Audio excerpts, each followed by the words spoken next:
you're here. Hi, everybody. So here we are at the very end of August. We get one more extra day until we come into September. Really interesting time on the planet. And I've got some very specific subjects to talk to you about today. One of them is the Amazon, and that's very important. But I'm also wanting to talk about a mystical piece here that is very apparent to me. And we're going to also speak about communities and neighbors and what that looks like. You know, many of our neighbors might not be as awake as you are, right? So how do we manage? How do we make sure we are with our neighbors in a very sacred way, right? And that we draw out their souls. How do we deal with folks who are really dense and are not aware of the oppression they're under, right? Part of being awake is that you're aware of any level of oppression that's going on in your life. And that's very important because as we are aware of that, then we can follow many paths out of that oppression. But recognizing it exists is very key, and many people are not aware of that. So I want to talk to you about the Amazon because it's the hot topic right now and of course represents many things, not just imbalance between humans and nature, right? And first off, we want to discuss a little bit about misinformation and real Amazon forest science. If you really look at the science of the Amazon, we've seen some statements out there, such as that the Amazon is the lungs of the earth and that it creates 20% of the oxygen on the planet. And that's very misleading because the Amazon uses as much oxygen as it creates. What many people don't understand is that climate is very localized. Yes, there is a global climate, but that's not the only climate. Just like in culture, the culture is really made of the individuals, right? The individual experience, and then smaller groups, and then a little larger. There's layers to culture, and there's layers of reality on this planet too. That goes the same with climate. And this is actually going to be tied intimately into this mystical point I want to talk about layers of reality. So it's misleading. Much of the information about what's going on in the Amazon is misleading. Most of the fires are not in the actual rainforest itself. The fires are in a different savanna forest area. And furthermore, people coming in and saying to the farmers there that they can no longer practice what they've practiced for many thousands of years is a problem. We call that something in anthropology. We call it neocolonialism. When some developed country who has already trashed their forests, such as Europe, comes in and says to people there, you can't do this anymore, even though it's legal. There's a difference between illegal burning and legal burning. And legal burning has been an ancient technique to make sure that all of the richness of the plants go back into the soil, and then of course the people are able to farm and live from that food. That's a localized climate that we're talking about. The reason why there's been this massive amount of illegal burning suddenly is actually because of a backlash that's happened from people putting pressure on farmers for doing what was legal on their own land. And if you go into some of the climate science of the people on the ground who are actually fighting the fires, it's a very different vantage point. I highly recommend that you look at that carefully, because here, what mystically is underneath all of that? Sure, we can talk about politics and all of that, but you know me, you've heard me before. I don't really go into politics that much. I'm more interested in what's mystically underneath it. What's the undertow? Two things. To make us feel that human beings are not wanted on the earth, that we are a poison on the earth, and that we ought not to be on the planet itself. If we really sat with that, we know that's not true. The earth does want us here. She wants us to be in harmony with her. Does slash and burn create harmony? No, but we're talking about peoples of South America who've been doing this and managing their forests long before any colonialists came there, many hundreds of years before that, and thousands of years before that. So the question is then, can we have a quality feeling, a quality energy, a quality concept about human beings and the earth? What frequency should we instead swap out in our own personal lives, in our own feelings about what's going on in this world? Being able to move past any kind of false information put out there, which is tough because so much of it is, and trying to go into the mystical foundation of energy and swapping it out for what is true, what's real. That humans, we want to live on the earth, and the earth wants us here, and we want to be in harmony. We are of the earth, and this is so beautiful. Now, some of the ways you can help to, and deforestation in general, is basically voting with your money, right? Energetically, don't hate humanity. Don't hate the farmers who are making a living. Don't hate the people who might even be putting in misinformation out there. Instead, come at all of this with great compassion for human beings and the earth. And let's support the most quality changes with voting with our dollars. That is the number one way you can make a difference from afar, besides, of course, the mystical energetic underneath it all. There's another mystical energetic. I said there was two. I'll tell you about voting with your dollars in a moment. But that second mystical energetic, if you tap into it underneath what seems to be happening on the surface, which ought to be a practice we do every day. Anything that you're experiencing is always going to have a mystical energetic undertow or frequency to it. And that'll tell you a lot more about reality than anything else. So we have that division between human beings. We have the division between humans and earth. And then we also have this energetic underneath it, which is very key about divisions between nations, divisions between cultures. One culture saying, you can't do that anymore, and the other saying, we've done this for thousands of years successfully without damaging the rainforest. Does that mean that the damage of the rainforest isn't happening? No, it's happening, but it's happening from corporations who are coming in and doing massive clearing to plant palm oil plants, right? So that and soy, palm oil and soy are the biggest contributors to this. So what does that mean for you?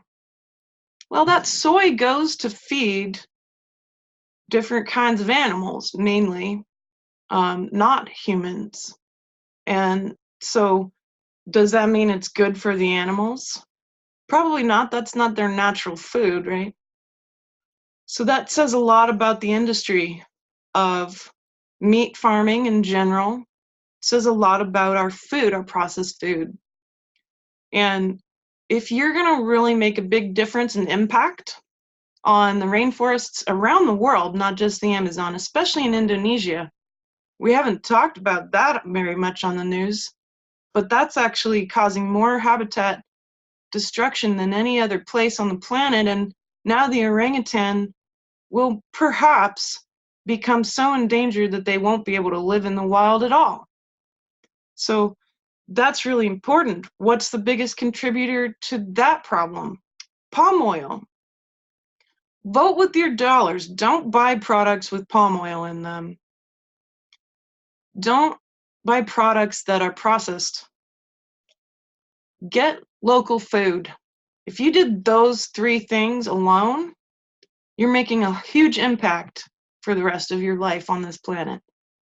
Do those 3 things by alone, and you're actually doing more than any other thing you could be doing besides mystical support. And harmony is key. I support the indigenous care of the Amazon forest. They know how to care for and manage those forests better than anybody. There are indigenous and non-indigenous firefighting groups. I support those people. They're the ones on the ground fighting fires and making sure that wildfires that are happening down there end. So look at some of the trends politically, how people will react so badly to neo-colonialist pressure from other countries and cultures, and then turn to illegal burning in order to make ends meet. That's really what has happened in the Amazon. And there's got to be a balance. We can't kick all those people out. Those are farmers who are real people. We can't dehumanize the Amazon, right? There are people in the Amazon. There are people in the savanna forests, and they've been there for thousands of years. We can't just end that. We know that the cow, for example, is not native to Brazil, but neither is the human. The cow and the human is native to Africa. That doesn't mean we're going to send all the cows back to Africa or all the people back either. So from an anthropological perspective, it's tricky not to get into political ideas, but that's not necessarily why we're here to talk about it. We're here to notice the mystical undertow of what's going on in the world. Use this as a practice to feel into it with your brain, heart, and gut, to discern the truth about what's really happening in the world, and recognize that unless you're speaking to someone who is absolutely on the ground all the time, giving you clear reports about that reality, or you yourself are there, it's almost impossible for us to get good, clear information that's true.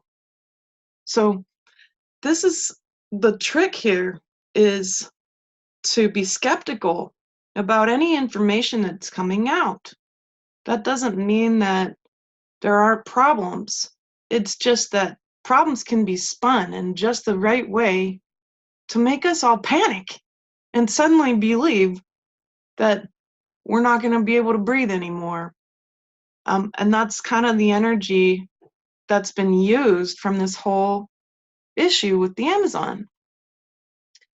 And so that's very key. We have a lot of different countries who have continued to develop, and they're developed already, and their forests are gone. Germany, the UK, France, they use those forests to develop, and so have the Americans. And so with that, we're trying to tell people that they can't utilize their forests to develop, and that's important. How are we going to make sure we're not in a position of putting our own ideas and cultural opinions on others? This is the key to the whole point around neighbors. Because in your own personal life, what is that going to take for us to be able to live in harmony together with the planet? Not on the planet, with the planet. How are we going to do that? This is the biggest problem we have at the moment, are very different cultures who are not aware enough of one another's true knowledge and wisdom. This is the biggest issue that we have, and it's going to show up in all of our personal lives. because it turns out nothing is personal. That's an illusion. This is so important. This one mystical concept is going to change the face of our lives if we really recognize this. This is the second way that you can help the Amazon and all the forests and the entire earth today, now, is by understanding nothing is personal. That means two things. Don't take anything personally. And furthermore, recognize that your personal experience is actually an illusion. If you're awake to that and you realize just how connected we all are, we can direct interchange to different layers of reality.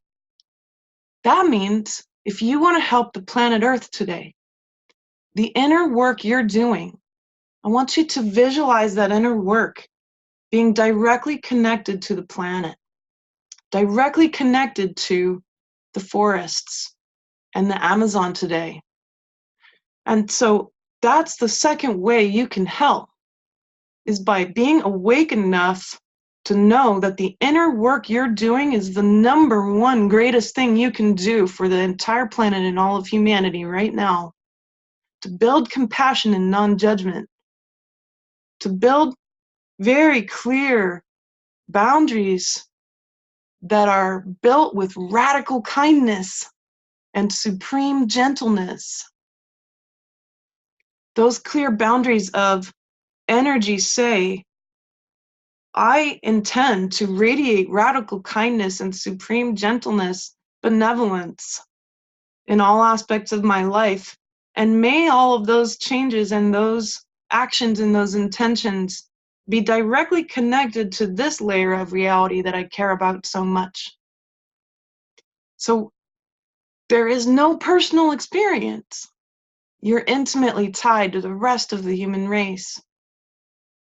And the fact that you're awake to that is going to help change your community. It's going to help change the world around you in ways that are real and measurable. It's very difficult for us to see change happen when we're praying for the Amazon and we're in the United States or the UK or Australia or wherever you might be. Maybe you are in South America, but you don't live in the Amazon. How are we going to be able to measure real change as we're praying for those aspects? Don't worry about that as much as worrying about what is it in yourself, what reactions, what pain points, what trigger points have happened. If the Amazon story comes up, what does it ping in you? That's the most important thing for you to consider, because emotional processing is a way of life. It's a way of life that helps you to maintain a momentum of being awake, aware, conscious, and full of more and more light. So if you're noticing with clear self-awareness the reactions in yourself to any news that comes out about anything, any information whatsoever, that's pointing to a pain point or a trauma point or egoic structure such as judgments, expectations, attachments, especially attachments to outcomes beyond ourselves, and resistance to information. Maybe at the beginning of the call when I said the Amazon uses as much oxygen as it creates, it's a localized climate, that might have pinged something in you. Notice that. That's really important, because likely is that whatever it hit within you, it's hitting other people too. If you're going to clear it within yourself and you welcome it, I welcome this discomfort over this information. I welcome this pain that I have about the loss of life in the forests. I welcome this pain I have about human beings and the way we've been living on this earth. As you're welcoming it, you're moving through it and processing through it, right? And then on the other side, you'll find a sense of oneness and balance and harmony. And that's exactly what will exude from you and create real change around you and continue on to those layers that you intend it to go to. If you want change for one particular small layer of reality, that can happen. If you're tying yourself intimately to it, recognizing that the change within you will change the world, that's true. That's quantum physics. So we know that's measurable truth because particles in this universe are not separated by any means in any possible way. They are not separated. They're all part of a one source field. So that's amazing. This completely empowers each of us to connect ourselves to layers of change that are really personally important to us, but that we fully take responsibility for our interchange. That's the number one best thing you can do besides voting with your dollars. So I highly recommend that you hang out with this concept and see what is calling you. Which layer of reality is calling you to be part of it, to be intimately tied to it as you're changing in yourself, as you're working with your own trauma and your own triggers?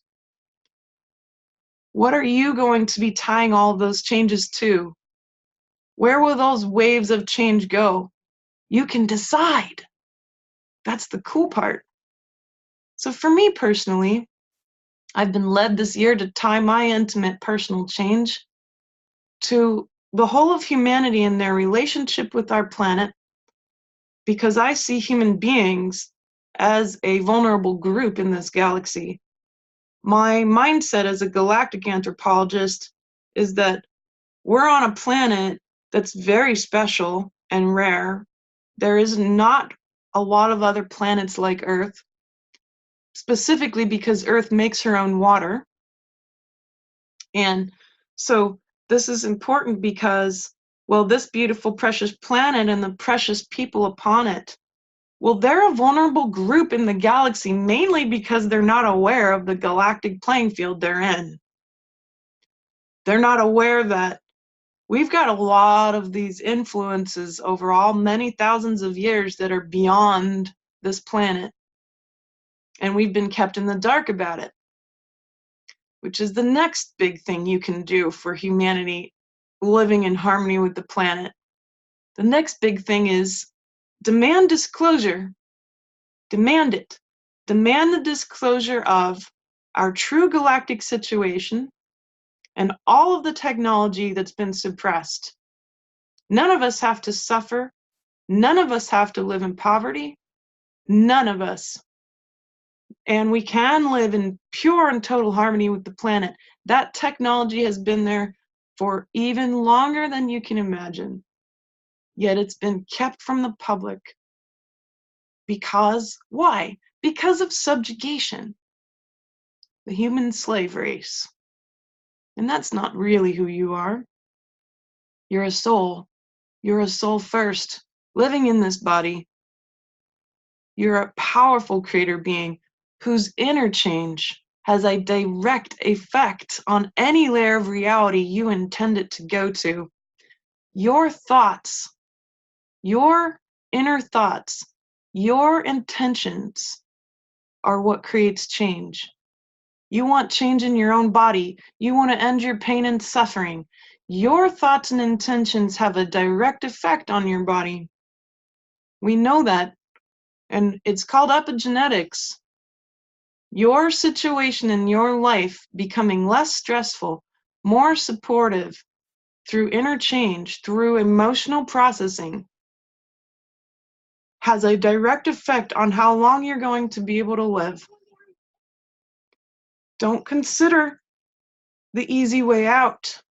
Activations and upgrades and all of these things, I don't necessarily see the scientific proof for those things really working. What really works epigenetically, science-wise, for DNA change, it has been and always will be your inner work. We know that for sure. That is, if you create a lifestyle of light, if you're connecting to nature, if you're ending your continued connection to this oppressive slavery and these systems by voting with your money, by doing emotional processing, by meditating, then you're going to actually live longer, because those telomeres that protect your chromosomes will get longer. And those telomeres determine whether you age and have disease or not. And there are ways to make sure your telomeres remain longer. Now, does that mean that you can undo genetic mutations or not? Yeah, definitely you can. And that's the cool part about epigenetics, is that we're starting to discover exactly how much control we have. There are some of the top things that really do affect the body. Light wavelengths, actual real light wavelengths, right? Frequency, meditating, incredibly good clean diet that's mainly vegetable based. And I'm a meat eater. I believe that all things are made of light and we're omnivores. But do I go and eat meat that's been farmed and the animals have suffered? No, I don't. I do not. And by doing so and being very careful about the kinds of things I'm consuming mentally, emotionally, visually, spiritually, then I can continue to live a lifestyle of light that will elongate my life so that my interchange can continue to create change in the world. That's the job. We're here to bring all that light from all those dimensions which do exist, which we have full access to, which have never gone away. They have always been here, through into our physical forms, into this 3D experience, so that we can create true and actual change in reality with our intents and, of course, our interchange. No real change can happen in this world, in your cultures, in your societies, on the whole planet, without the interchange happening first. Culture change starts with you as an individual. I think at some point we're all going to have to get really real about needing to have representation at a global level. And I'm not talking about a one world government. I'm talking about representation, because we want to have a seat at the Galactic Federation. We deserve to have a seat. But we're not going to have one until the whole planet and the whole species are aware of our situation. And that's been suppressed. Disclosure's happening fast. I'm really glad for it. I've been waiting my whole life for this. I've been waiting for all of that to be public. And it's started to happen for some time. It's just gaining momentum now. All the systems are collapsing. The end of the control of all this precious information is here. I mean, that's the beautiful thing, is some of the nation states in the world are starting to realize they're not going to be able to hide this stuff, and then they're going to be in big trouble when it all comes out about what's really been going on. And for example, Ecuador is the first nation to have publicly released all of their military UFO information. And they publicly released it. Why? Well, because those particular people recognize that hiding that information will do no one good, and in the end, we're all going to have to get really clear about where we're at galactically. And that's going to be very interesting. It'll be scary for some people, but if you're processing your own fear within you, you're going to radiate that compassion and that love and that gentleness, that kindness. And we can be friends with all of these beings if we want to. Remember, I always like to tell people, my friends, that the golden age we've got a lot of work to get there. All these systems are going to have to crumble, and they are. If you're watching carefully of the financial system, that's a good example of what's going on the surface. But again, use that trick. Go underneath it mystically. What do you feel mystically underneath it? I feel the earth.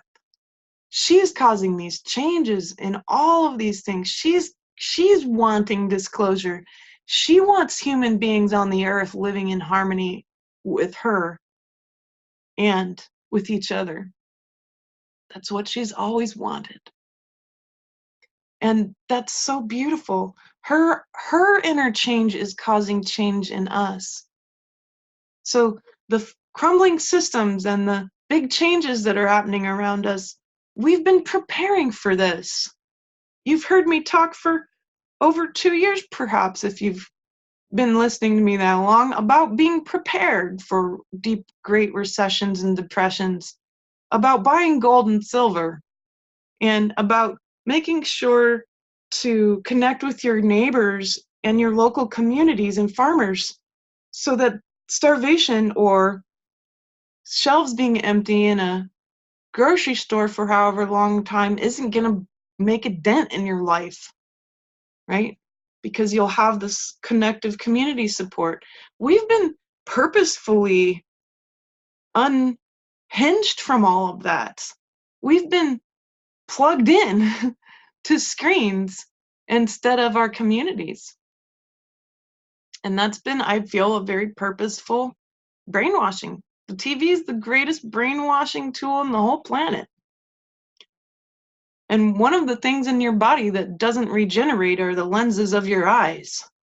And they're made of mostly water, which has memory. Imagine all the memory your lenses of your eyes have. A lot better memory, perhaps, than your mind. What kinds of effects does that have on our minds if we're choosing to plug ourselves in and detach from the inner work? What changes does that have on our societies? Well, I'd like to say that those changes are apparent. Obesity, illness, cancer, and all of these things are an outcome. And that's important. How are we going to undo the equation that created that outcome? It starts with us. It starts with us dealing with all that trauma we've had first. All of us have a lot of trauma. And that's very key. Going into it, not shifting away from your triggers and reactions, going into them, fully experiencing them, welcoming them, helping to go into traumatized versions of yourself and your subconscious, pulling them out of the bad situations they were in, because those versions of you never got their needs met. Who can meet their needs? You. My job is to make sure people are empowered so they don't need me. So they don't need me to do the healing that they need to do on themselves.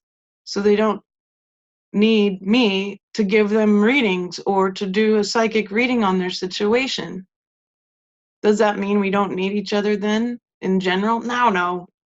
It's just important to be able to have the foundation of tools you really need to have a lifestyle of light that will elongate your life and that will help create real measurable change in the world. It's a great motivator. Hey, if I live long enough and I keep working on myself, I'm going to actually help change the world more. What a wonderful motivator to live longer and be healthy, especially emotionally, spiritually healthy, right? So that's really key. I want to point out some things that have been coming up for people over this past month. As you know, I do lots of sessions with people. I get a pretty good pulse on what's going on around the world. And I keep up to date on all the levels of reality, including the quantum levels. What's the newest stuff going on there? What's going on scientifically in anthropology or in biology? What's going on at the galactic level? My interest is making sure to have a good, clear picture of all of those things without judgment. That's my job. And so as I sit with that, there's some great news coming up. We have advanced much of our science at an exponential level, and it will continue. And you're going to watch that advancement sort of separate into two different camps. There's going to be the advancement of the science that is going to technologically help us, much of which has existed but has been percolating out already into disclosure. And so it might even look like, oh, this is new, but actually it's probably not. Some of it, like computing, quantum computing, is fairly new, but a lot of it's been around for a long time. It's just been suppressed. So the fact that we're seeing a lot of it coming out very publicly is wonderful news. And then there's this other camp of science, which is kind of, well, let's do it because we can, which is a terrible reason to do it, right? So the genetic modification going on the planet is very concerning to me. Human genes being spliced with certain breeds of monkeys to create brand new species that have never existed before, that are half human and half monkey, or half pig and half human. We've heard stories about that before in ancient times. What happened to those people? Galactically, they were taken out. They were taken out because they created monsters. They created things that were suffering. Those beings are conscious, and they suffer. We ought not to use our science to create more suffering. It's best for us to stop hurting the animals and to focus in on our beautiful human machines and how we ought to protect what is already perfect. We ought to protect what is already perfect. I don't believe in animal testing, and I never have.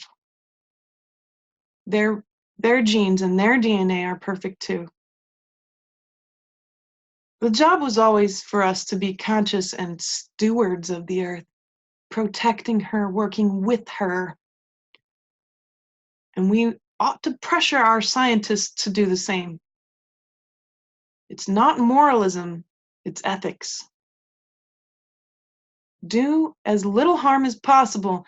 Be benevolent with true radical kindness and supreme gentleness to all things. And if you must eat meat or cheese, which most of us ought to, then we ought to be able to have a very intimate relationship with it, with those foods, with where those foods came from. It's a tough subject. And I often tell people, look, eat what your ancestors ate. Your body really hasn't evolved that much. They haven't been eating bags of chips and tofu and foods that are genetically modified, which most tofu is. They haven't been eating processed foods. All that's got to go. All the excess sugar's got to go. If you really want to live longer, that's what it's going to take. And it's going to require us to have local connections. Make friends with your local farmers market people. They're going to be your best support in living long, healthy lives when it comes to resources. So none of these subjects are easy at all. And I'm always very loath to go into politics whatsoever, because most of it's an illusion. Instead, I encourage you to be the mystics you are and to go underneath all of it, to find the frequencies underneath, because what you'll find there is the truth. And how do you know that? Well, first, of course, we'll use our minds for logic. We'll use our minds for the pros, cons, transactions, and logic and reason we need. And then our heart. We're going to ask our heart, what is true? And we present different pieces of information to the heart, your heart will contract or open and let you know what is true, and then present that same information to your gut. Because the bacteria of your body are very smart, and they've been here trying to help us live in harmony on the earth the whole time. That's why at our gut feeling, it doesn't feel good to consume processed food, or it doesn't feel good to consume false information or partial information, right? Because our gut's going to react. And those of us who are feeling addicted to processed foods, part of that's because then your gut biome's been usurped by yeast, and yeast has only one thing in mind: more sugar. And then if you switch that out, if you beat the yeast and then don't feed it sugar for a very long time, and then you build up your gut biome with lots of fiber and lots of fermented foods, then you'll find your intuition from your gut mind will get very strong. And that intuition is going to tell you about living in harmony with the planet. That's the job of all the bacteria in your body, who pretty much run your whole body. We know that now. The gut bacteria speaks, the brain mind will respond. The bacteria in your brain have a dramatic effect on your sense of reality. If you want to have a more open third eye, a more open ability to feel energy, like what I'm talking about, the energies underneath things. If you want to have a deeper intuition, work on your gut biome and the bacteria of your body. Feed them, give them what they need, and you're going to have a completely different experience of reality. All of those spiritual gifts will become stronger. And all of those aspects of reality you've been wanting to tap into, the multidimensional aspect, all of that will get easier. And make sure you're emotionally processing. Trauma builds up callus density around us, and it's almost impossible for us to see through that. Then we get the sensation of feeling totally cut off and separated, because trauma literally builds up a giant cage around you. And some of it's not even your trauma. A lot of it's trauma from your ancestors, which you epigenetically carried through. You have total control over that. You have the ability to layer by layer shift all of that. You are a mystical archaeologist of your own DNA.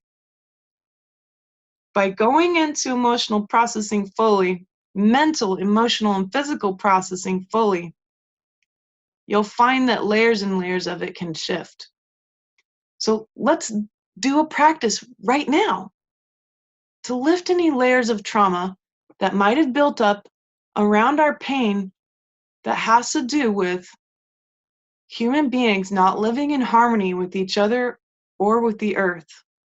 Let's lift some of that trauma out of the way so we can be very clear and non-judgmental and full of compassion, radical kindness, and supreme gentleness, right? That's what we're going to replace it with. So let's do a heart command and shift some of these layers now. So if you would repeat after me out loud with yourself, because don't underestimate the power of your voice, saying it out loud to your whole body. You're the soul in charge, right? So we'll say, dear heart, please lift any layers of trauma that have built up around the lack of harmony between humans and the earth, and between humans and any other galactic friends or not friends that we might have in the universe. Please shift any dense or dark energy, any negative programs that are related to our ancestors' pain around these same subjects out of my whole body and field now. And then take a big deep breath.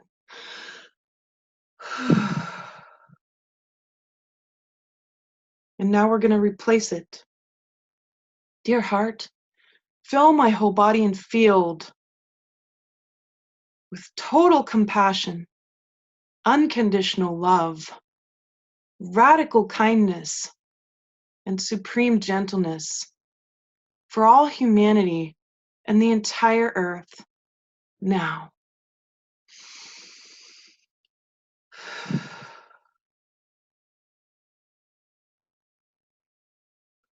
I think this is a good practice for us for the rest of the weekend, is to hone in on any of those layers of trauma that have built up in our system with this pain that we've had, being subjugated, being divided, and being told that we're not worth anything, that the human race is a disease. That's damaging stuff. And furthermore, the awful cultural damage that's occurred, that's magnified the really screwed up relationship we've had with our own planet, making it much worse, disconnecting us from the planet, plugging ourselves into screens so we're not actually enjoying the wisdom and the beauty and the changes occurring in nature.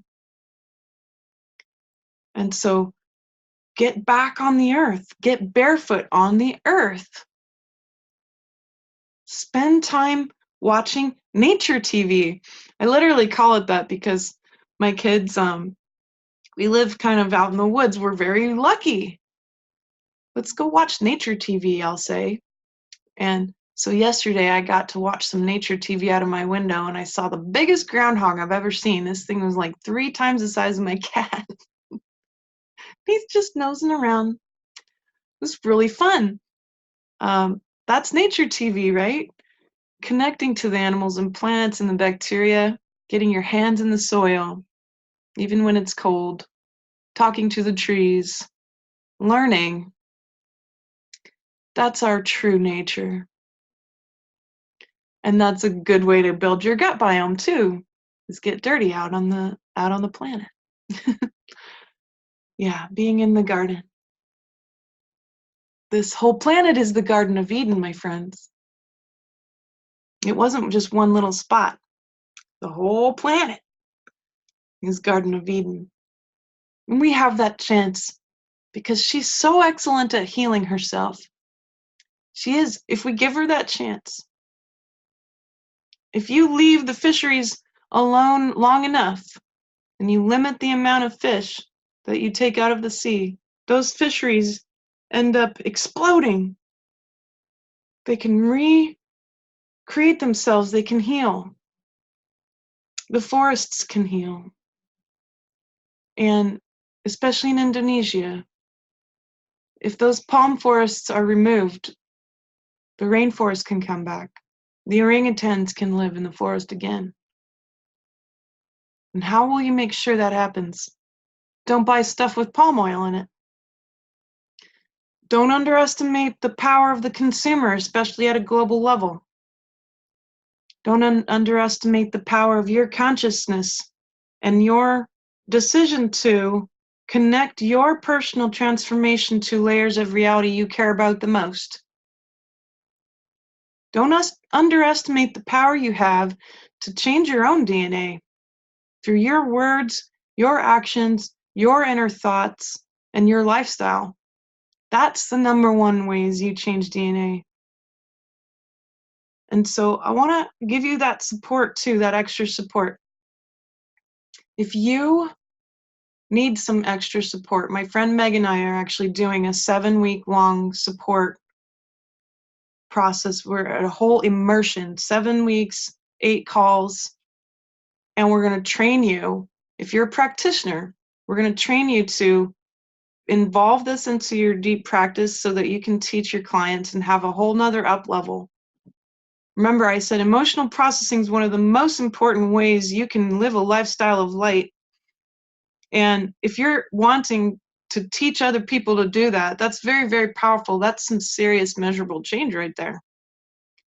If you need it yourself, and then also want to share it when you feel like you've nailed it, 7 weeks is a really good period of time you can do that. If you're interested in that and that feels right for you right now and you're feeling a heart resonance with that possibility, just pop over to seerandscientist.com and you'll see either at the very top or if you scroll down a little bit, heal the world and heal yourself. Because when you heal yourself, my friends, you're healing the world, right? Nothing's personal. No experience is personal. Where are you going to direct that change? Where are you going to direct your experiences? Those are waves of energy. Where are they going to go? You choose. You get to choose. That's the cool part about being a creator. A beautiful soul who's literally imagining yourself into reality all the time, observing yourself into reality. I was explaining quantum entanglement and the power of observation to my husband a little bit. This is quantum physics and how it affects the human reality. That's quantum anthropology. And so I was saying, you know, the cool part about quantum entanglement is that, for example, and this sounds wild, but this is what's happening. Because I'm not observing my cat right now, then my cat exists in all possible places that he could possibly be. He exists in all those places until I observe him, and then suddenly his position is revealed. Well, with that observation, then my cat suddenly exists in the position he's in. But before I've observed him, he gets to exist all places. But what about human consciousness and self-consciousness? Well, the fact that you're aware that you're alive and in this body, you're observing yourself into reality all the time. How cool is that? So if you're observing yourself into reality all the time, and you put your attention on something you care about, like the Amazon forest, or the Indonesian rainforest, or the native peoples, or the peoples in the city who are not awake, or the peoples who are taking information and spinning it. What about them?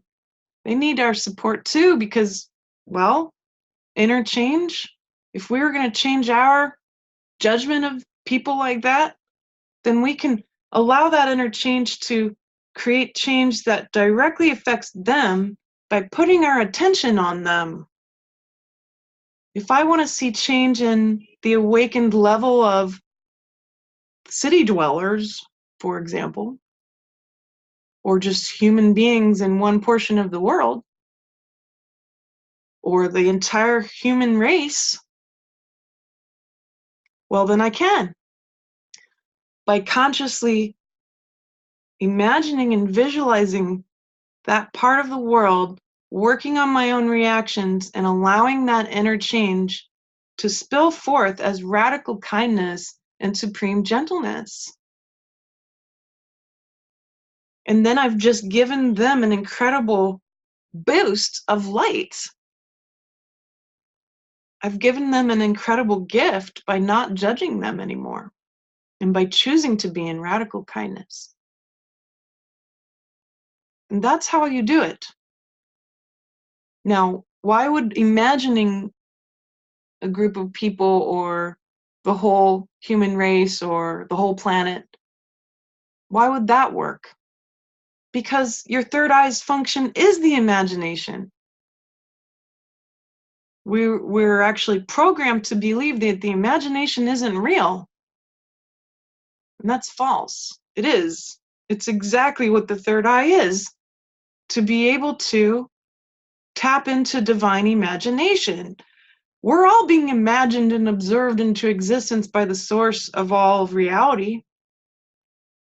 So let's tap into that. Let's actually allow ourselves to have access to it. All of you have functioning third eyes. Most people do. 99% of the people I talk to have functioning third eyes. They've just been misinformed about exactly how it works and how to use it. You want to use your third eye? Use your imagination. Imagine all of the Amazon rainforest. And we're going to do that at the end of our call today, because we're going to build a pillar of light. We're going to build a pillar of light to support harmony between all the humans and the forests of the Amazon, all the forests of the planet too. We're going to ask that pillar of light to radiate that intention. We're deeply connecting our personal intentions to this layer of reality by building a pillar of light together, by putting all of our intentions via our imagination into a spiritual structure that will remain after we are done with our call. And it'll remain there, emanating those intentions indefinitely on the fourth dimension, which is the spiritual realm where humans get to create cool stuff like that and meet together as spiritual beings, no matter how far you are. So that's something we'll get to do. It's another thing that all of you can do. You want to continue to help the forests and the earth, build pillars of light for those places you care about, and the people that you care about, and the animals that you care about. And of course, all of them deserve that, right?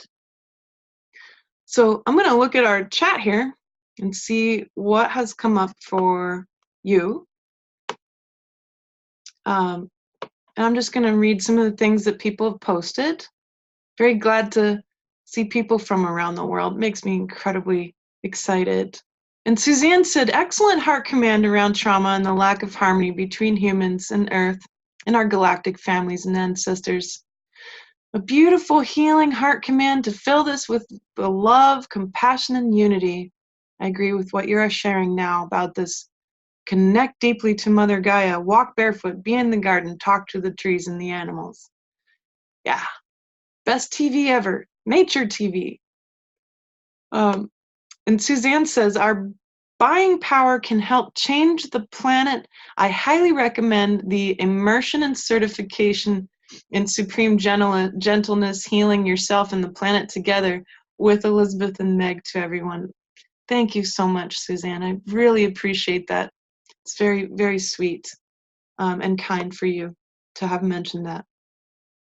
Angela says, I wanted to share the global biodiversity process. It's at Perilandra, so it's PERELANDRA-LTD.com on the first day of every month. Simply do a short process with the essence of Perilandra that will serve to harmonize your garden, yard, and land and the environment. As more and more folks are doing this, we can create change this way too. I've heard of this, and I also support that. Absolutely. Go check it out and see if it resonates with you, right? Mind, heart, gut. You check with your three brains and see, is this right for me right now? And that's how you discern the truth for you, right? And so, let's see.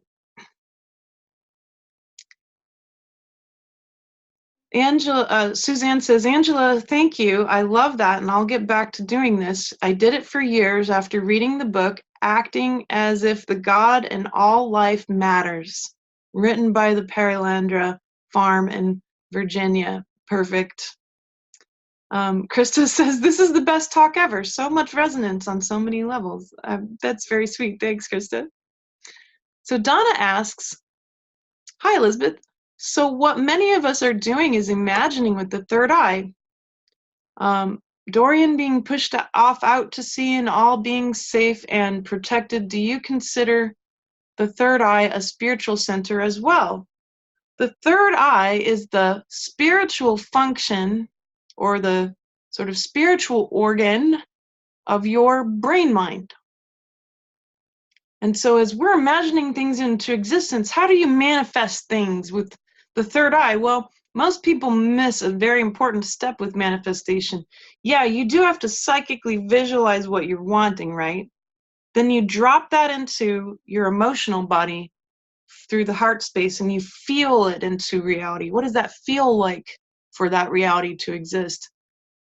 And then you drop it into the gut mind and you release it to the source field. You surrender it. Source, I know you're going to bring into fruition all these different things in some ways that I have no concept of, because my imagination is not the source field, though my imagination can tap into what's already there. The fact is, Donna, that none of us can imagine anything new into existence. Source already imagined it all. So that relieves you of any responsibility to try to imagine the right perfect thing. Surrender it. That's how we manifest. Most people forget that part. To let go of the attachments to outcomes so that all of the aspects and the frequencies that you were desiring might have a easier time getting to you. If you're attached to the outcome, then all that energy isn't going to be as easily received by you, because you're going to want it to be fitting into the little box of your imagination. The source field doesn't have a box. There are possibilities that we can't consider in these bodies because we don't have that big of imagination. But you have the ability to tap into what's there, to feel it, and then surrender it back as part of what you're hoping to manifest in reality. And then you remain in the moment, always asking yourself, in this moment, what can I do to continue creating the path I want? What can I do in this moment to heal the past if you're worrying about the past or leaking energy into the future? You hang out in the moment and you ask yourself, what's one little thing I can do right now? Just one little thing. Every single moment, right? Good. So that particular Perilandra process, Suzanne said, changed the way she planted her garden. And I think that's really beautiful. Okay, so Moria says, I heard yesterday that there is a massive non-benevolent source instigating wildfires in the Amazon. How do you account for external forces affecting damage and trauma on the Earth, Mother, when telling us to heal ourselves and that will help heal the planet and galactic relationships? Yes, absolutely. So here's the deal. As we work on ourselves, we become more and more conscious of we become a lot more conscious of our galactic situation, because we recognize, wow, there's some stuff that's gone on this planet that seems like way out of human control, like abductions and implants and, all kinds of different interactions, and perhaps even, non-benevolent forces causing problems, creating more division. And why would that be good for them to do? Well, if you've got a divided human race, you've got access to their resources and they don't even know it, including their energetic ones. Well, that's the key. The more awareness you have, the more it affects the human race because of our intimate connection. And with that consciousness, it's called galactic consciousness. That's the next step for us. We've been globally conscious for a long time. It's time for us to get real about our galactic situation. That the galactic playing field is the playing field we're on, and beyond that, of course, it's a multi-galactic and then a universal playing field. So that's why it's so important for you to work on your own inner consciousness around the galactic. And for free, I have a meditation on my website. On my resources page, go to my free resources page. If you go to seerandscientist.com/resources, go down to the bottom and it says Galactic Forgiveness. Walk through that process to shift any of the trauma that might have built up in your field and the fields of your ancestors around galactic influence that's occurred over all of our time here on Earth. Then with the forgiveness work, you make room for radical kindness and supreme gentleness, right? Because what's the job? In the end, after all these changes come up, and we finally have recognized the sovereignty of the individual the family, the community first, because that's the heart of culture and the heart of our human race always has been those three layers. With that, that sovereignty is going to lead to meritocracy-based representation, not governance, representation. Governance ought to and will happen at a community local level. But those who have great merit and who can easily represent the needs and desires without pay of their community will come into a meritocracy. I'm literally talking about a whole nother way of living here. It's called a meritocracy. No one really talks about this because no one's even heard of it most of the time. But those representatives, for certain periods of time, then can continue to represent the needs and opinions of their communities. And then a representative from, then of course, that big conglomerate of communities, then that person can temporarily go be a representative as well at another council that might represent, for example, an entire state, and then the national level, and then of course the continental level, and then the global. And so those positions ought never to be paid positions. They ought to be very short positions because guess what? Opinions and needs change real quick. Furthermore, those people will only be gaining those positions because the community has asked them to, because of their merit in being trustworthy, in being good, hard workers for their community and their families and themselves, right? So then you pick the best representative of your community, and maybe it's you. And they're going to go and, with trustworthy intent, present the needs and opinions of your community. This is how humans have always worked in the ancient past. Later on, a whole lot of other different structures have come along, and, well, they don't work. And a global government is not going to work either. Global representation is a different matter.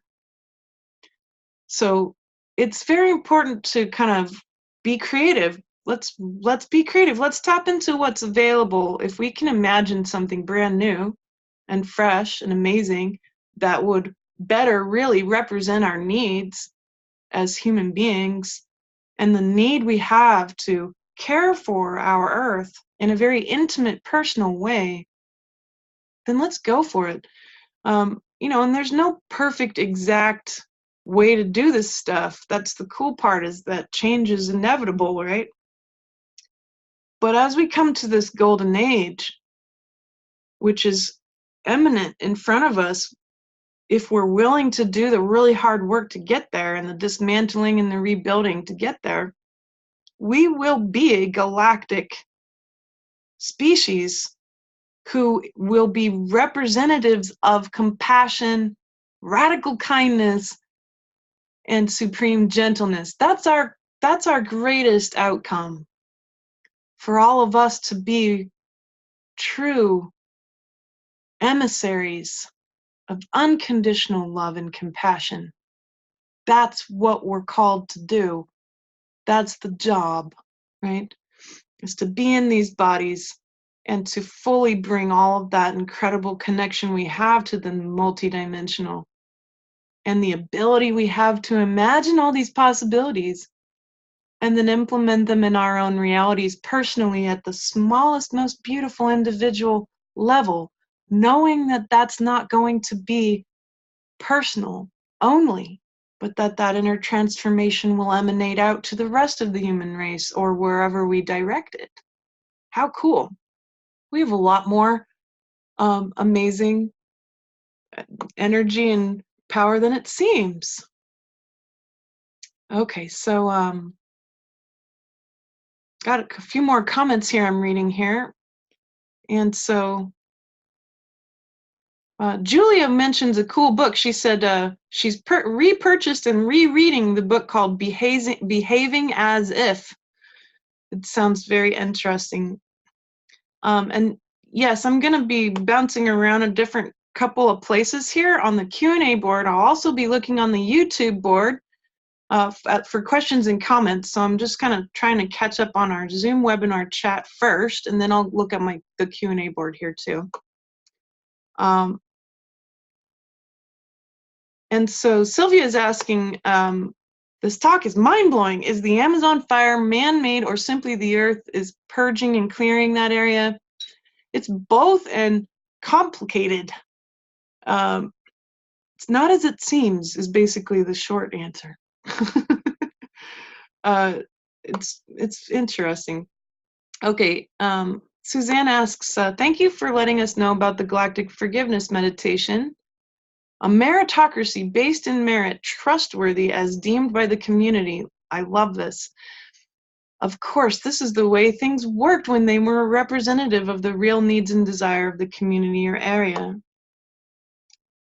And then Laura's saying, it's my understanding that slash and burn agriculture on the Amazon forest land is not sustainable because the soil is actually very poor.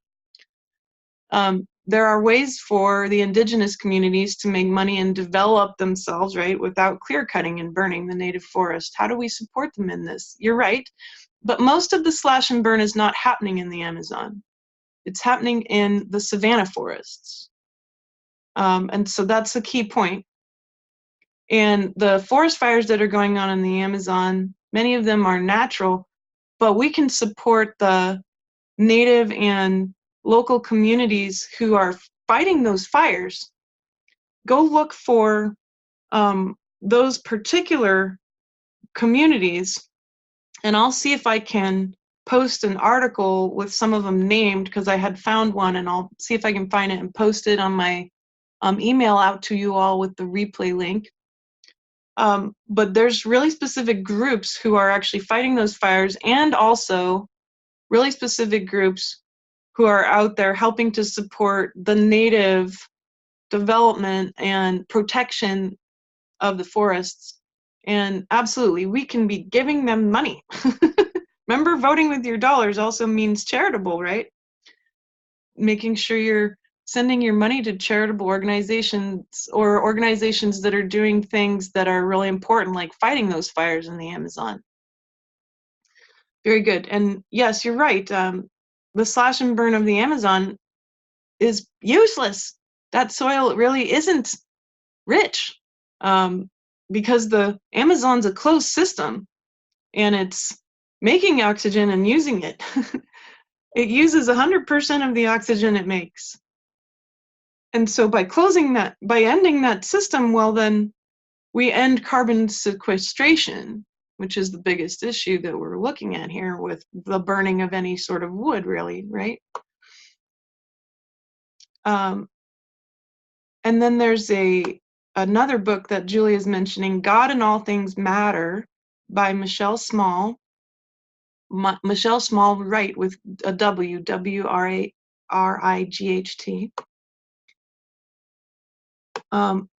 Okay, and so I think, yeah, the awareness of this fire is going to make us aware of all of our other forests, like in Indonesia, which is very important, and all the forests in the world. But remember, we have to be very careful about not being neo-colonialists, right? And putting our cultural idea over something that we might not understand on the ground. So that's that meritocracy-based piece, right? Who are the people on the ground who can give us clear, real-time info? What are the needs of the people in the local environment?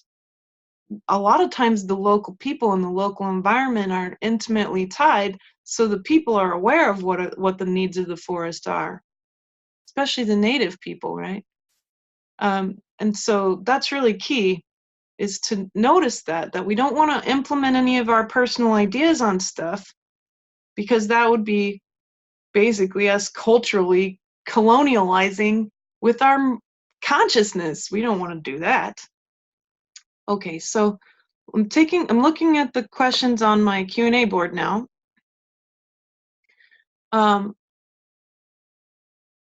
Okay, so Kathleen's asking, can you provide some links about eye lenses so I can learn more about how they use the same cells for a lifetime? If they don't renew themselves, how do they get refreshed? Industry recommends lens replacement. I feel that plastic lenses would be intrusive and disruptive to physiobiological dynamics. Yeah, that's tricky. Let's see. I'm trying to think of some things I've looked at about regenerating, and it's actually the biggest stuff I've read has to do with bee venom eye drops that actually get a good portion of the eye to regenerate. Now, if the lens is so damaged it can't be used, you can still see quite well without your lens. In fact, most people don't know that Monet had to have one of the lenses of his eyes removed, which allowed him to see ultraviolet light. So if you watch some of his paintings, all the lilies will look kind of pinkish, and then after his lens was removed, he painted them the way he saw them, with a lot more blue, because he could see ultraviolet light at that point. So it's interesting how that might affect our reality. I don't know exactly what a plastic lens might do to somebody. It makes sense, though, that, yeah, there's spiritual and physiobiological processes that we're just starting to understand. It's interesting, Kathleen, because I used to work for an eye doctor for almost 3 years, and I would always go grab his book about like eye diseases and like go read it during lunch because I'm like that. But I learned a lot about the eye and about some of the myths out there about the eyes, but I also learned about what we don't know, which is probably more important. What we don't know about the eye. The fact is that I think we're apt to dismiss really ancient knowledge about the eye, and one of the most ancient traditions that has had great dramatic effects and changes upon the eyes successfully has been Ayurveda. So there's panchakarma for the eyes, and then of course modern natural medicine has been showing the benefits of bee venom eye drops. So just go look up those two things, and then you'll have access to everything I already know at the moment, which is obviously limited around the eyes. So panchakarma for the eyes and bee venom eye drops. Those ought to be useful to you. What if you can hear your cat, but you can't see him? Remember the quantum physics piece? Well, if you can hear him, then you're conscious of him, right? And then you have some kind of attention on him. So then he exists where you're hearing him. It's all about attention and consciousness, or observation. And you can audio observe just as well as you can smell observe, right? And visually observe. And of course, superconscious observe as well. Lots of ways to observe. All right, so let's see. Miriam has an interesting question. Can you share about our need to be needed as entanglement? Well, let's separate entanglement as in codependency versus quantum physics entanglement. Quantum physics entanglement has to do with how particles are related in reality. And codependence entanglement is a whole nother talk, Miriam. And so you're right, actually. Codependence entanglement, which is an emotional issue, is often going to be caused by that need to be needed, right? That's literally what we call codependence in a relationship, right? But when you've surrendered your need to be needed to source, and you feel needed only by source working through you to learn through you as a soul, Miriam, then in that moment of awareness and consciousness of that, you're freeing yourself of codependent emotional entanglement. There is no reason to unentangle ourselves at the particle quantum physics level, because it's just about physics. That's not codependent. So two different topics, but also very valuable to define them, right? Because certain words might be used in similar ways, but in different situations on different topics, just like that.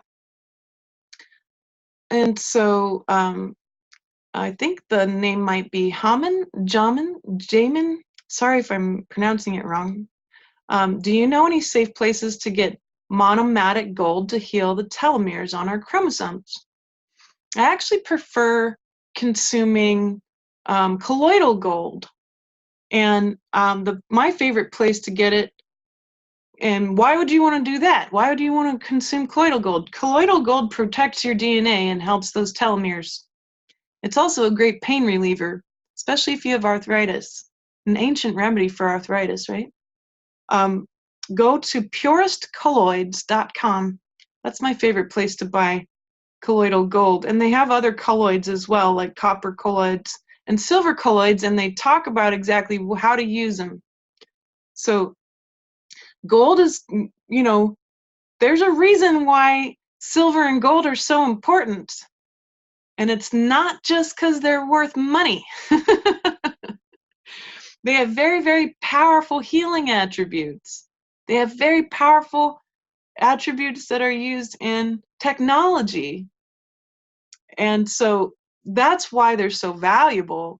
It's not just because they're worth money. Interesting. And so Panchakarma is spelled, Belinda, Pancha and then Karma. Panchakarma for the eyes. And so macular degeneration, you know, is one of those big problems, right? So that's very important. Something that happens a lot for people.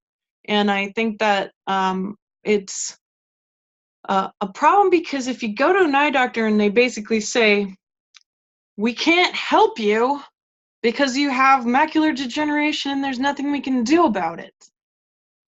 Well, that's just simply ignoring the fact that the body can regenerate. So they're saying the macula cannot regenerate, literally, or that it's actually doing the opposite, it's degenerating. Is that true? Well, mentally we're being told it, right?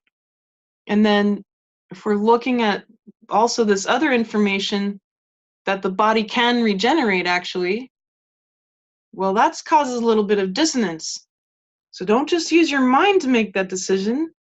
Go down into the heart. Ask your heart, ask your gut. How do they feel about this information? What do they have to share? What is true? Can you heal macular degeneration? I'm not going to answer the question for you because I want to empower you to feel through the heart and gut for yourself if that's true. Discernment is so important. It's the one way you can navigate this reality. Discerning with your mind, heart, and gut, not just your mind. The mind doesn't do a perfect job of it, but your whole body is literally built to discern. So tap into that power and believe that you can discern the truth for yourself, right? Yes, and hey, I think regeneration of the body is so beautiful. We can build more brain cells. We can regenerate our bodies. We can help support our heart. The three parts of the bodies that don't regenerate, this is what we're told, or if they do, it's incredibly slow. The neurons of the brain that are already there, the lenses of the eyes, and the heart. We know that scientifically. And you're right. If there's frequency out there, and if you are consciously making sure negative programs around healing are not running your life. And if you're working with light, and I mean beautiful quality wavelengths of light, like far infrared light, we know for sure helps the body regenerate. So for those of you who are wanting to regenerate, far infrared, not infrared, far infrared light helps the body regenerate really quickly. So yes, I believe human beings can live very, very long lives, and that part of the technology that will be disclosed is exactly how to do that. And we'll end these very short lives that ought to be perhaps 10 times longer, like many of our very ancient ancestors lived. So yeah, eliminating those negative programs is key. Do you believe that you can heal or not? And why? Why might you have those beliefs? I'll teach you the trick. How do you erase negative programs? You bow to the program and you say, thanks for trying to help me, even if it's crazy mean or something like that. The program is just being run by your brain because your brain thinks it's helping, that's all. So we say, thank you so much for trying to help me. I require you to shut down now. I am the soul in charge, and I have a different plan. My plan is to fully harness the ability of my body to regenerate. And then you move forward. So erasing negative programs about this reality is so important. It keeps us real dense in our brain minds so we can't imagine the possibilities that are available, right? And we don't have to wait for them to disclose. Everybody's right. You don't have to wait. It's there already. Dr. Royal Rife, R-I-F-E, he showed us in science at the turn of the century that frequency can heal the body and disease. Just frequency alone. And same with all these new scientists coming out. Dr. Alex Wunsch, something like that, from Germany. He's a scientist who's shown exactly how light frequencies, which are wavelengths, right? Light is particles and wavelengths depending on if you're observing it. And those light wavelengths can have a dramatic effect on the body and regenerating the body, and his work is quite impressive. And so let's take a look and see if anyone's made some comments on YouTube here. Oh yes, so Kathleen was saying, I've been meaning to ask where I could find the Galactic Forgiveness process again. Yeah, very glad to make sure that you have access to all that free info. I've got a lot of stuff on my resources page that's all free, so hop on there and grab as much as you can. I also have some pieces up there about, I believe it's still up there because some of the links got broken, but about rife frequencies and how you can actually play with them now. You don't have to wait. Like, for example, if you go on to the little link I have there on the resources page that is a frequency player, it's a free frequency player that you can plug in the hertz that you want. You can play the sound of 369 or 432 or some of these other sacred numbers such as 888. That's a good one. That's the dolphin frequency. And then there's one in the fives that I can't remember, 567 or something like that. But each like in the hundreds, right? So in the 300s, it's 369 has a dramatic effect on the body. That's the golden ratio. 432 is the frequency of the earth and regeneration and healing. And then there's a bunch more down the line, and you can look up, like, what are the most powerful hertz frequencies for healing? Well, there's lots of people that have info about that out there. And you can just listen to that in the background, or you can play it with headphones. You can take those headphones and maybe your knee hurts. Play 432 to your knee and see what happens. Experiment. You're all spiritual scientists. Experiment, see? what you can do in your own life and get measurable results, and then share, because your experience is not anecdotal. If it's the greatest pet peeve I have with science is that they say, well, individual experience doesn't mean anything. I just psychically said a cuss word. Anecdotal is just like the word conspiracy. It's been used purposefully to shut down your voice and your personal experience. Let's reclaim it. Let's reclaim our personal experiences. Because remember, nothing's personal. So if we reclaim our experience as valuable, as a valuable part of how the source field is being informed, how the human race is being informed, we're intimately connected. We're all very capable of being telepathic and psychic and empathic and intuitive with divine seeing, divine feeling, divine knowing. That's our spiritual gifts. That's our inheritance. And by reclaiming our personal experience of it, we help inform our communities and our friends and our loved ones and help awaken the planet a lot more. Your personal experience is so important. So important. How do you think experiments are really run? In statistics, I was always told, a really good sample is about 300 people.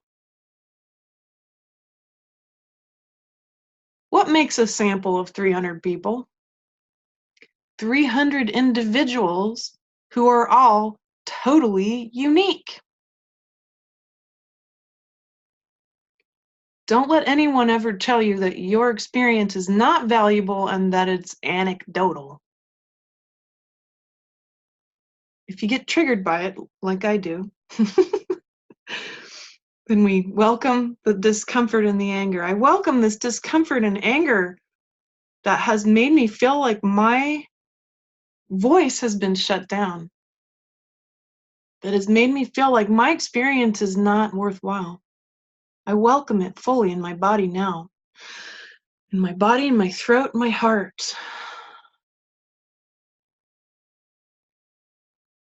And now I can have compassion, because if someone says to me, that's just anecdotal, I have compassion for them. They're not aware of the importance of their personal experience, nor are they aware of the power of their experiences and how much it has an influence on all layers of reality. Simply, they just aren't aware. If they don't really know that, then maybe I can present a possible new idea for them to chew on. Is it my job to then make them aware? No. No, but if you have a chance to share your learning, do it. When you share it, you embody it more. Probably the most important thing going on in that interaction would be my own trigger. Because then I can go into the discomfort and notice, well, there's trauma there. So you can imagine what people thought about me in the scientific community for years and years and years.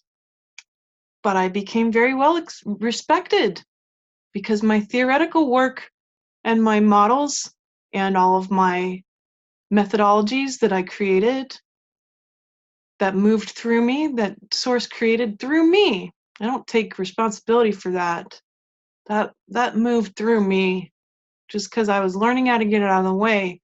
For a long time, I owned it as mine, but I don't own it as mine anymore.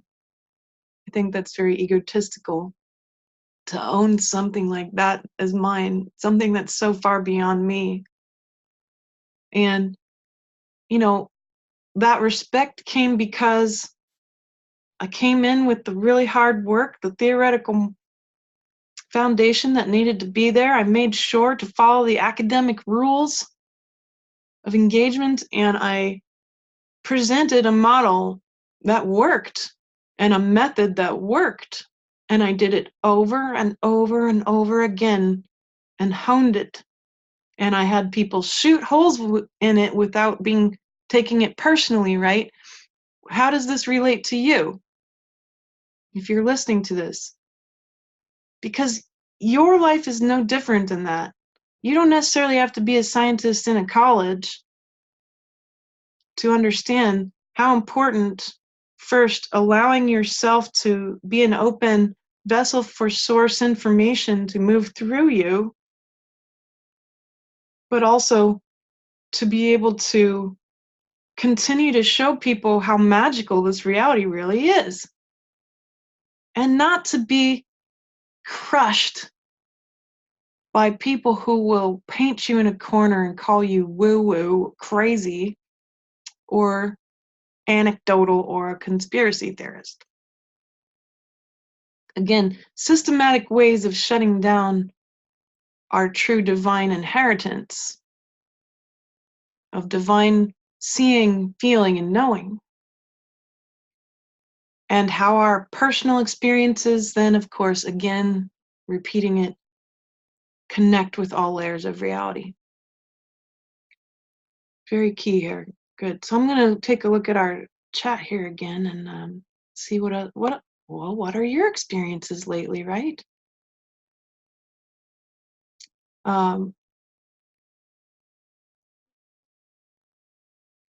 Okay, so Suzanne is asking, the Arcturians also heal with frequency? Yes, they do. They're masters of cymatics, right? How frequency creates form, which tells us a lot about how when someone is ill, then that means really at the quantum level, their frequencies are off, right? Because then the form looks like illness. And that's kind of like cancer. Cancer is cells who are afraid to die. The fear of death is a frequency. And that's exactly what then looks like cancer.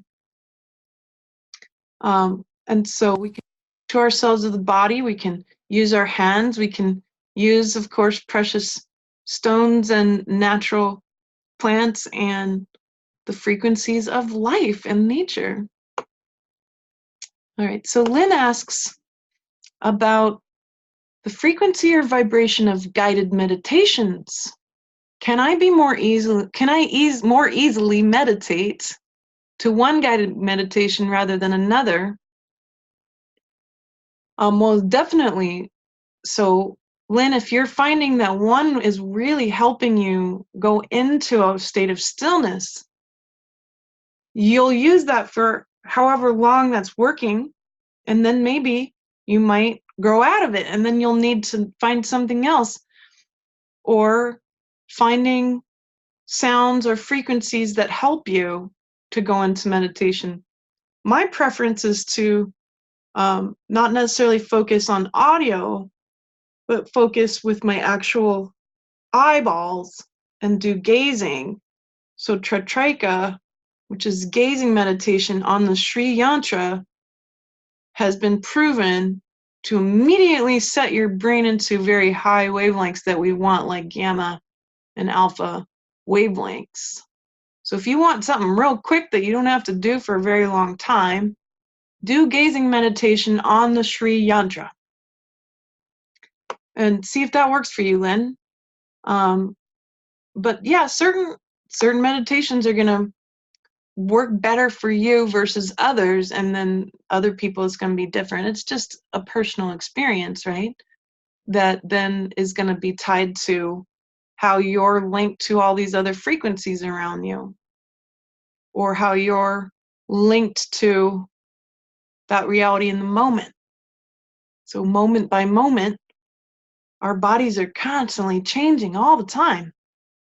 By the end of the day, you're not the same person. Physically, mentally, emotionally, and spiritually, you're not.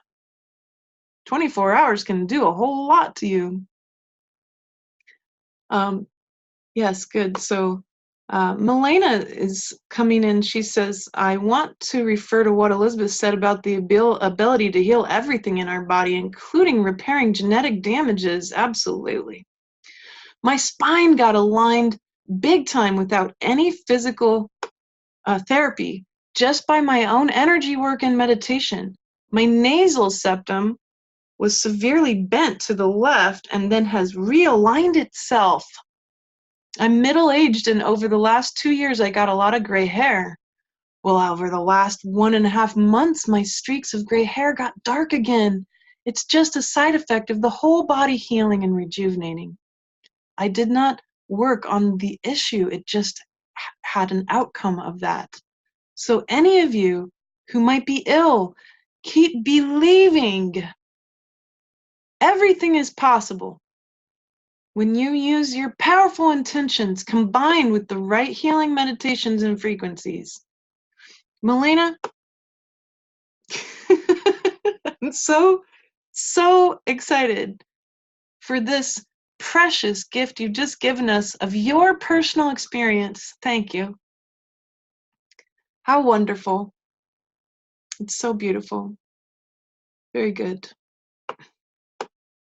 All right, so I'm gonna check our YouTube again and see if anybody's had any more questions. And it looks good. So we're towards the end of our talk, and we've got about 20 minutes.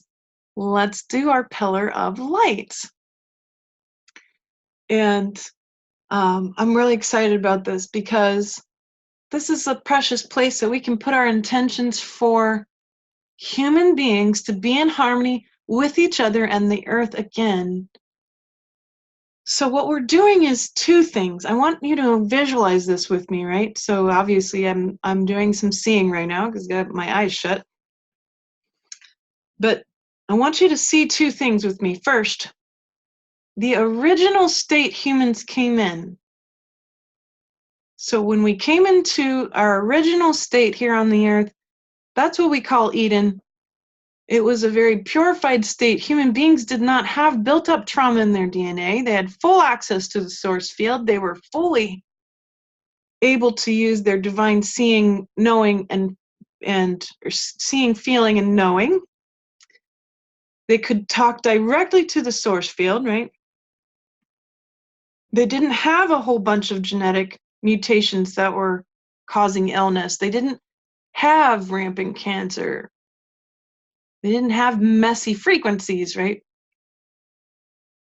And so they had very pure, harmonized frequencies that were harmonized to the harmonic of love, of unconditional love, which is the base harmonic set of harmonies that creates our entire universe, right? So that's really key. We're going to take that and that energy, right, the frequency underneath it. We're going to take that energy underneath it, and we're going to also combine it with the future that we're intending, which might not exactly look exactly like that, right? But we have it written in our DNA memory about what that was like. All of the memory of all the ancestors are there in your DNA, including that. So they're at the very echelon edges of your DNA memory is that, and we're just tapping into the frequency, okay? That's all. So that frequency, when I look at it, it's got a couple of different qualities because I see frequency as color. I'm synesthetic, so that's how source connects with me and shows me things more clearly, is because then if I say, oh, I'm seeing frequency, that's what I really mean. I can see sound, I can hear color, or when I'm looking at frequency, that's how I'll see it. Not everybody's synesthetic. It's just one of the ways my brain's wired to help out everybody else. So I see a very pure white light, and I see a silver light and a very deep, deep blue light. That deep blue light is that deep connection to the soul of the earth. The soul of the earth is a real physical structure. It's called ringwoodite. And it's under the mantle of the planet, and it's so huge that it holds, ringwoodite is a rock that holds water. And this rock is this beautiful indigo blue color. And literally, go look it up. Ringwoodite. Ringwoodite, I-T-E. And this blue color, that's the soul of the earth. That rock holds 3 times as much water as is on the surface of the planet. And remember about water, many scientists have proven that water has memory. So the intelligence of the soul of the earth is a real, actual, measurable thing. It's a structure. Her soul, I see that deep connection in the human, at the original entry of our souls here on this planet. And so for our future selves, that position we had at the beginning, we had a connection to one another and the planet that we're wanting to regain, but we're going to add in another frequency into our intent. And that extra frequency that I am hoping to add in is a sort of a braided frequency. It's, of course, unconditional love, radical kindness, supreme gentleness, compassion. But it's also our rightful place through merit, through trustworthiness, by proving that we can be a peaceful race. Remember, there's only one race, the human race. By proving through our merit that we can be what we are really here to be so fully, by gaining then our place at the galactic table as sovereign beings, not slaves. That's the big additional intent that I want to add in from the past. And then, of course, the intent for the future. We're going to combine all of these frequencies into our pillar of light. We want to have a place at the galactic table. We ought to have a place at the galactic table consciously, so that we can be emissaries of peace and compassion and unconditional love throughout the whole universe. That's what we're capable of. That's the golden age. That's the new earth. So that's really key. And I want to read some of these comments before we build our pillar here. People are mentioning that they've been doing so much healing. Wow, people have been talking about how they've healed their thyroid with the power of prayer and the hands, healing serious dental issues. And Joe Dispenza, he actually has some really great meditations out there, people are saying. I should try to get him on my New Earth Conversations show. Maybe he'll talk to me. And so Suzanne's pointing out our rightful place through proving our merit and trustworthiness that we can be sovereign beings here on the earth and return her to the galactic round table. Yes, exactly. That's the idea. And you nailed it. Good. Okay, so we're clear about what we're going to do here. And so we're going to build our pillar of light in the Amazon rainforest now. So I want you to imagine the Amazon rainforest and imagine all of us together. And so all the people who will listen to this in the future, you can put your same exact energy into the pillar of light and follow the steps that we're going to go through now easily. No problem. Any pillar of light can be added to later because they don't go away until the outcome is fulfilled, right? So that one will stay until it's not needed any longer. All right, so we're imagining the Amazon, we're zooming out, we're above the Amazon rainforest, which is gigantic and contains the longest river in the world. It used to be the Nile, but it's not. It turns out that the Amazon's the longest, I believe. So here we are, we're gonna actually just connect to the Amazon forest, and we're asking permission to build this pillar of light together. And so I want you to feel that, right? Not just with your mind, but your heart. Dear Earth, may we please build a pillar of light to support the harmony between humankind and the earth, and humans and themselves.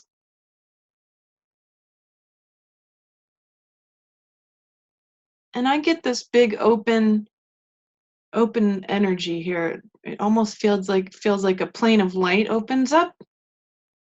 So that's a yes to me. If it feels open or warm or expansive, that's how you'll know the heart's saying yes, or it'll contract if it says no. So that's what I'm perceiving and feeling. And now let's come into the gut. Dear gut, I ask you to connect to all the bacteria of the planet, and especially the Amazon rainforest right now. Is it okay for us to build this pillar of light to help heal the harmony between humankind, themselves, and the earth?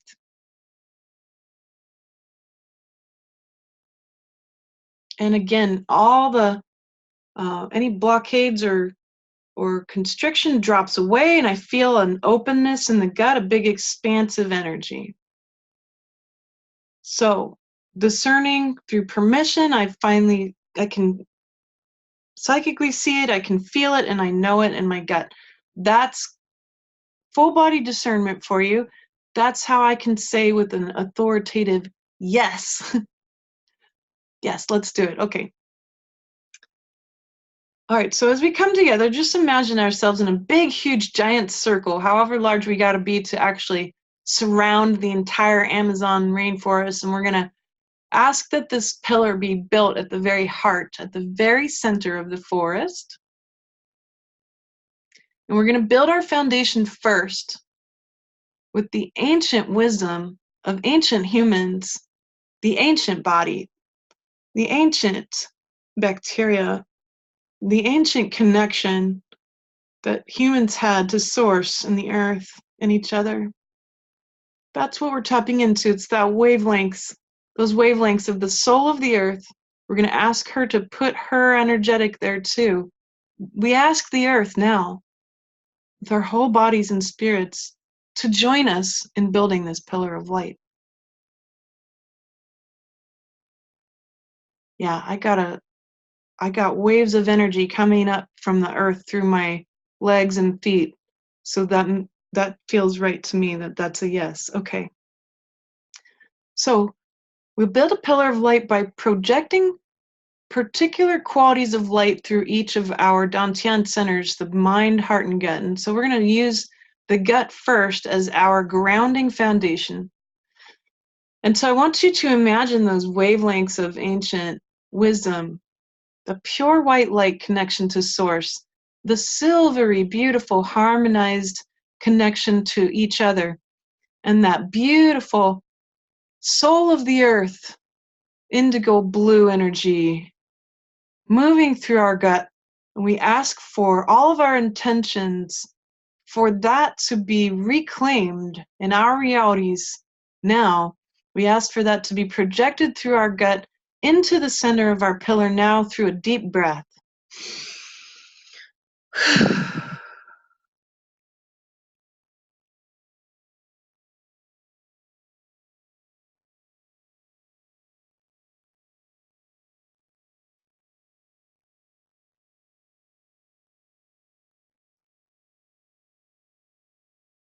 Wow, okay, awesome. So I see the earth added in a beautiful gold light. That was a gift from her. She took that gold energy from the actual gold of the planet and placed it as like this lovely container for our foundation. What a wonderful gift. And inside the container of the foundation, I see the colors of the frequencies we were talking about, the silver, the white, and the blue, and they're all merged together in almost like a pool of beautiful energy. Every pillar is different, so I try to describe what I see the best I can. This is very large, y'all. This is huge. And that's why it took a minute for it to actually show up in my consciousness, because the foundation is completely surrounding the entire rainforest. That's how big it is. Many, many thousands and thousands of miles across. Hey, good job. Okay. All right, so now we come from the heart. This is where you can include your personal intentions for the human race and the planet and our harmony together. And so through a statement, we will ask, my personal intention through my personal change and transformation, I intend for all that personal energy to be intimately connected to the triangulation of humanity, each other, and the earth. Humanity, connections, community at all levels, and then the planet itself.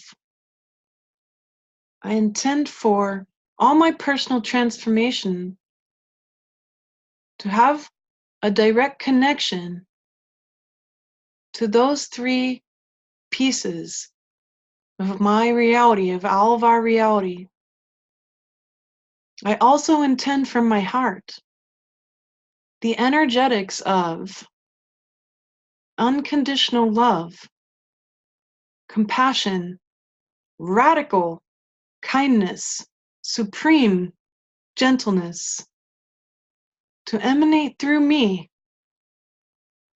into the center of our pillar of light, and all my intentions for animals, plants,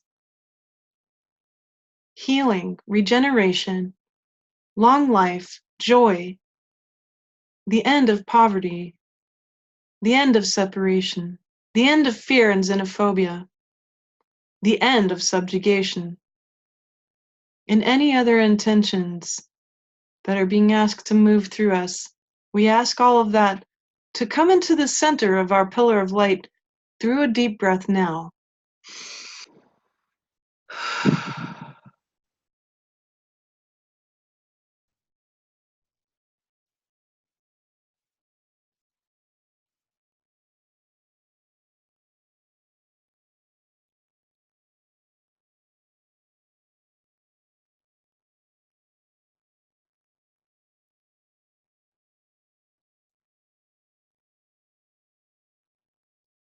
Wow, I'm seeing something very interesting. I forgot to mention that when we did the foundation, I actually heard a very particular wavelength of sound that kind of hit me here in the jaw. And then for this one, the wavelength of sound hit me about here, so it's quite a lot higher. And then what I see in the center now is like this blueprint for New Earth. Oh, cool. It's a big 3D sphere that obviously looks like a planet, right? But it's so cool. It's got all these layers, kind of like a bubble, like all the rainbow layers of a bubble, but then there's lots and lots of them all the way through, very thick, many, many thousands of layers of information that's coming through each of you, and it's all of us that we've put into this beautiful sphere of living information. It's a blueprint of what is being intended, and I feel really a little bit like somebody's got me on a merry-go-round because it's so different than what is happening at the moment. So my body's actually kind of trying to connect with it. Let's connect with that blueprint, right? Let's welcome that blueprint within each of us now. That's a good mystical task. So let's open up our hearts to receive the blueprint as well, because it came through us, but we can also receive it as a one whole thing, right? And it's just glowing as bright as it can at the moment. Let's just allow that light to move through our hearts right now with a big deep breath. I welcome this blueprint of what we might call the new earth and the new relationship with earth and each other. I welcome it fully. Yeah, that frequency is real high. It's hitting me right here. Good. Okay. All right, let's go to the very top where we're going to project from the third eye. We're going to project a vision of that beautiful gateway of new earth, wide open. The gateway of the golden age, wide open. Yes, we've got lots of work to do. We've got quite the journey to get to that gate, but it's there. And let's acknowledge it. Let's ask for it to top our beautiful pillar of light as a future that we intend. So we're using the past, present, and the future of the most pure, highest frequencies of light that we're weaving into an actual spiritual structure that can emanate intention indefinitely. Let's intend for that future as emissaries of unconditional love, compassion, radical kindness, and supreme gentleness. And with that vision, let us emanate that, let us project that through our third eyes together now to the top of our pillar of light with a deep breath.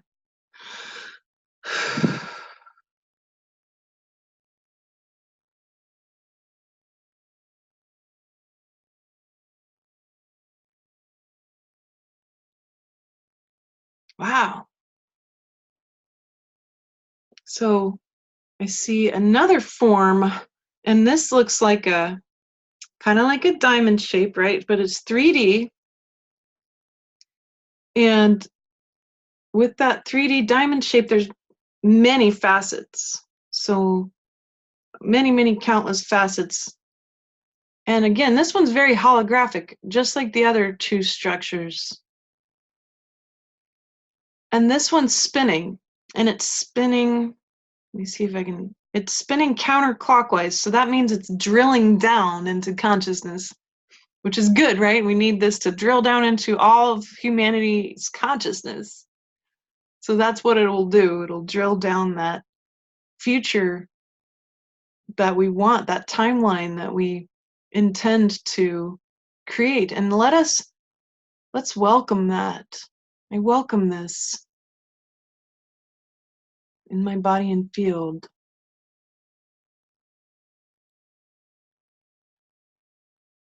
Good. And now, let's surrender it. Manifestation requires surrender every time. We imagined it into existence. We could feel it through our hearts, and now we surrender it. So we ask to surrender what we have created fully from ourselves and disconnect ourselves physically and energetically from the structure so it can exist beyond us and our will. We disconnect ourselves from our third eye, from our hearts, our guts, and our whole body and field now. And we surrender this pillar of light and all of its intentions and all of its past, present, and future concepts, outcomes, hopes, dreams, and desires fully to Source. Source, you take this.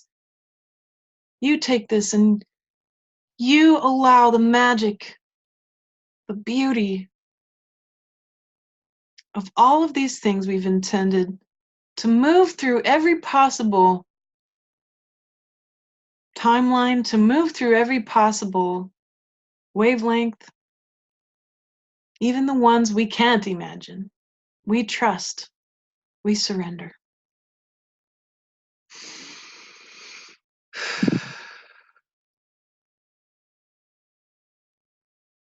Yeah, I just had a big opening from my crown. Yeah, I feel really good. How do you feel? Oh boy. We've got 22 comments that are new.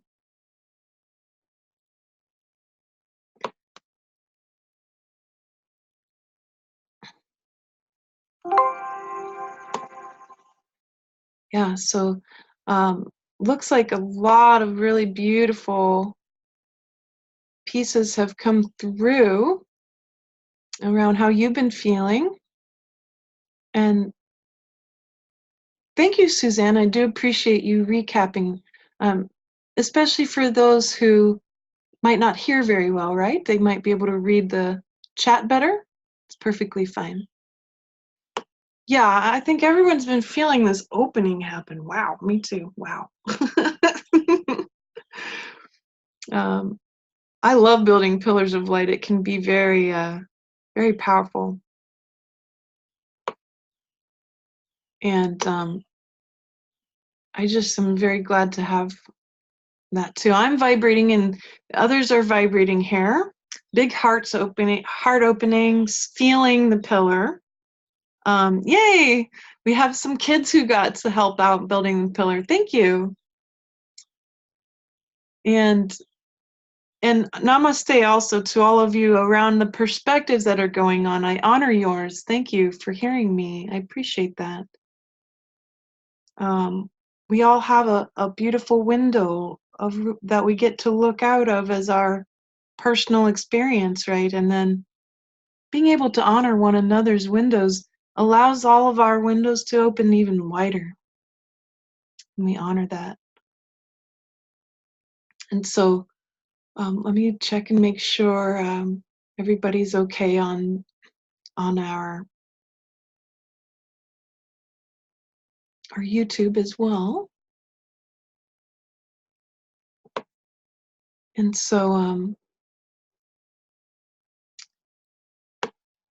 it doesn't, Maria's asking, what if you're seeing different colors and such? It doesn't matter.